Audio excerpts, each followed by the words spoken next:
Hi, and welcome to Nail Theory Series 6, where we'll be going through Pedicures by Trieu London.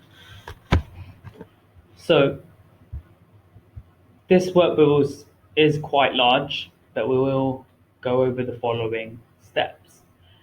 So, we'll divide the video into two parts. The first part of the video should cover these four subtopics: so introduction, preparation, foot diseases and disorders, and then finally foot anatomy and physiology. In part 2 of Series 6 on pedicures, we'll then go through treatment, contractions, and aftercare. So let's get started. So pedicures have now become one of the most popular beauty treatments in the industry. The skin on the feet is up to 7 times thicker than the rest of the body, so it's important to prevent the buildup of hard skin. What are the actual benefits of a pedicure? Therapy and relaxation, confidence boost, improving blood circulation, improve skin conditions to the foot, improve nail conditions, and the removal of hard skin, usually on the sole of the feet. Preparation. Again, you must always refer to cost regulations for the products that you're working with and follow laws and code of conduct. Consultation. So you need to always assess the nails, the cuticles, and the feet to then best provide, then put yourself in a position to best advise your client. Again, always look for contraindications. So the nails and toes, are they short, chipped, cracked, weak, bitter, and discolored? Cuticles, are they thick, overgrown, cut too much, or too soft? And then on the feet, is the skin dry, rough, either scars, spots, or is it smooth and soft? Okay, so for a pedicure, assuming that you're doing this at home, in a salon it might be a bit different, as they may have very expensive pedicure chairs. So you want to ensure the setup is actually comfortable for both you and the client. All tools need to be sterilized and sanitized, ready for use. For the pedicure especially, make sure you have plenty of towels. Ensure that you have all the additional tools around you, because you don't want to be getting up and down, especially on the pedicure. So you need to place a large towel on the floor with a pedicure bowl on top of it. Use a cushion on your lap, covered by a large towel so the client's leg can be placed on it. Have smaller towels around to dry the feet. Now, once you've prepared the working area, how to prepare the client. Make sure the client is seated at the correct height and close enough towards you so they don't have to lean forward. Ensure that they're warm and comfortable. Ask them to remove any jewelry and in their pockets to prevent the obstruction of their pedicure. So this could be ankle bracelets, even some toe rings.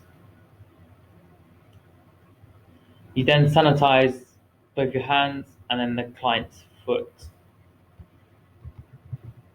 Get your consultation card and begin your treatment. So, general equipment. So you need chair and footstools, a nail file with 240 grit, orange sticks, acrylic nail brush to paint. So these two can be used as substitutes, but we prefer an acrylic nail brush to tidy up the extra paint. Cuticle pushers and nippers, buffers, sanitizer, so that's barbicide, antiseptic spray, pedicure bowl, foot file, base coat, top coat, and color, foot lotion, exfoliator, cuticle remover, polish remover, and lint-free cotton pads. Remember, these are just very basic. This is a very basic list for a basic pedicure. You can add or remove where you wish, according to you or your own salon processes. So now we'll move on to the next subtopic, which is foot diseases and disorders. Nail diseases must always be referred to a client GP or pharmacist before treating, as serious infection or damage can be caused. Some of these disorders or diseases are as follows. It's quite a common one, which is a fungal infection on the skin. of the feet. It occurs in small amounts, but in the right conditions, it can invade the skin, multiply, and cause infection. So they thrive. The reason why they thrive in your toe area is because it's warm, moist, and airtight. So you can imagine sweating with socks and trainers on, and therefore it's the right condition for it to multiply. The skin between the little toes tend to be affected first, and the skin can become cracked and sore. If left untreated, then it can gradually spread to the foot as well as along the toes. It's important to remember it's actually highly contagious and can spread in communal areas such as showers. So walk around barefoot. Try advise the client to wear flip-flops if they are in a communal shower area. Ingrown toenails. This is also quite common, and it's when the nails cuts into the side of the skin, which then causes inflammation and infection. Any toe can be affected, but it's usually the big toe. So these are the main points out of it. Callus or corn. So this is a rough area of the skin that has become thick and stubborn due to regular pressure, friction, or irritation. It's basically frequent rubbing that can lead to blisters. Calluses are generally not harmful, but sometimes can lead to other problems such as skin ulceration. For this, you should always advise the client good spacious footwear to ease the symptoms. Bunions. So it's a deformity of the base joint of the big toe. It's not clear for the cause of why this happens. It can cause the foot to rub on the shoes, which can cause inflammation and pain. An operation to correct the deformity is an option, but also good footwear is ideal. Chilblains. So these are small, itchy, painful red swellings on the skin. Chilblains are caused by abnormal skin reaction to cold. They tend to occur on your toes, fingers, nose, and earlobes. Basically, body parts which become easily cold. Another common one, which is verrucas, which are viral warts caused by human papilloma, HPV infection. It can appear on the hands and feet, and where they do appear on the foot, they are commonly termed verrucas. They can spontaneously disappear within a couple of months or even years owing to natural immunity, but they are painful because they are on the sole of the foot and may request additional treatment, ideally from the GP to prescribe something so that they can get rid of the wart. So now we've gone into the foot anatomy and physiology. So that's the muscle and the bones in the foot. Let's start with the bones. So the bones of the foot, the feet are divided into three main sections. The forefoot, so that's almost the top part of your toes or your feet. Then the phalanges and 5 longer bones, the metatarsals. The midfoot, which is the cuneiform, cuboid, navicular bones. And then the hind, which is almost like the heel area. That's the talus bone and the calcaneus. So for motion and balance, there are a number of complex muscles and tendons in your feet. For running, jumping, and standing on your toes, the connection between your Achilles tendon and the heel of the calf is essential. This Achilles tendon is a very key tendon for you to even stand or run or sprint, and we'll come on to that. So, as we mentioned, there's the forefoot, where this area here, where it's the metatarsal phalanges. You then have the midfoot, which is the cuneiform, cuboid, and navicular, which is here. And then you have the back area, which is the calcaneus, heel bone, and the talus, which is this bit here. We then go into the foot muscles. So usually it's the lower leg, part of the leg. So some of the major muscles in the lower leg are as follows: the gastrocnemius, which is the calf muscle, usually called calves. It flexes and extends the foot and the knee, and is one of the major muscles in the leg.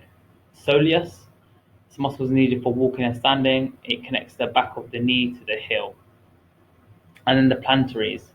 So it actually only exists in 90% of people, where the other 10% don't have this. The gastrocnemius, which is the muscle here, carries out this function and supersedes it. So, as I mentioned, the Achilles tendon is very important. It's most most important tendon in terms of mobility. It connects all the muscles in the lower leg to the heel bone. It stores elastic energy needed for running, jumping, and other physical movements that require explosive power.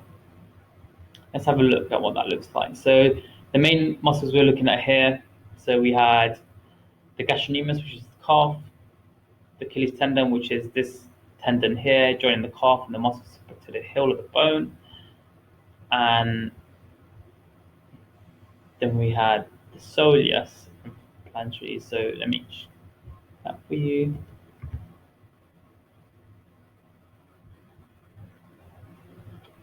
Okay, so you can simply Google these two terms here, these muscles, but they are in the lower leg. Soleus will usually be back of the knee area, joint to the heel, and plantaris will also be in this area, lower area here. In general, the major leg muscles would then be the hamstrings, which is the back of your leg muscles, the gluteus maximus, which is the butt area, and then the front muscles would be the quadriceps, which are these areas, this area here. Again, these are all patella, the kneecaps, and the bones. So this lists some of the bones and as well as the tendons and muscles. So you can just take a moment to pause and take that in, but the main focus is the knee and below. And that's it for today, really. So take a moment to just understand the bones, the muscles, how to set up treatment for pedicure, and in then the next video we should be going over pedicure treatment, contractions, and aftercare after having a pedicure. So I hope you found this video useful as an introduction to pedicures. Comment, like, subscribe, and I hope to see you next time where we will go through the treatment and contractions and aftercare to finish off this series. Thank you for watching.